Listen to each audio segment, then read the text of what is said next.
Isayas, Kabanata 46.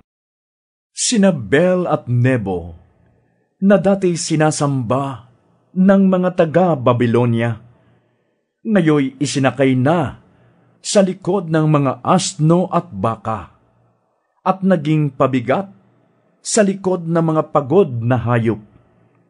Hindi nila mailigtas ang kanilang sarili.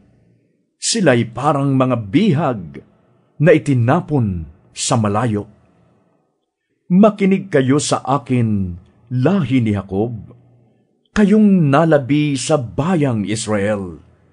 Kayo'y inalagaan ko mula sa inyong pagsilang. Ako ang inyong Diyos. Iingatan ko kayo hanggang sa pumuti ang inyong buhok at kayo'y tumanda.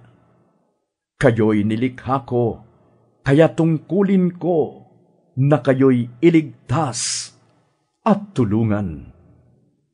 Sinabi ni Yahweh, saan ninyo ako itutulad? Mayroon bang makakapantay sa akin?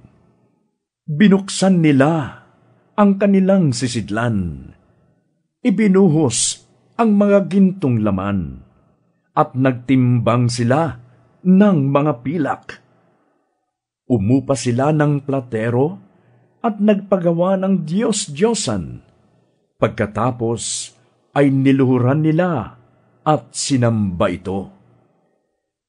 Pinapasan nila ito para ilibot sa ibang lugar. Pagkatapos ay ibabalik sa kanyang lalagyan. Mananatili ito roon at hindi makakakilos.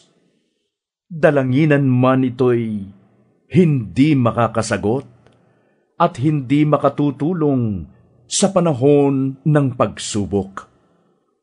Ito ang inyong tandaan, mga makasalanan. Ang bagay na ito ay alalahanin ninyo. Alalahanin ninyo ang mga nakaraang pangyayari. Inyong kilalaning ako lamang ang Diyos, at maliban sa akin ay wala ng iba. Sa simula pa'y itinakda ko na at aking inihayag kung ano ang magaganap. Sinabi kong tiyak na magaganap ang lahat ng balak ko at gagawin ko ang lahat ng gusto kong gawin. May tinawag na akong mandirigma sa silangan. Siya ay darating na parang ibong mandaragit at isasagawa ang lahat kong balak. Ako ang nagsasabi nito at tiyak na matutupad. Makinig kayo sa akin, mga taong suwail.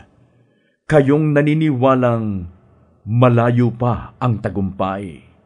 Malapit na ang araw ng pagtatagumpay, ang pagliligtas ko'y hindi na magtatagal. Ililigtas ko ang Jerusalem at doon ko bibigyan ng karangalan ang bayang Israel.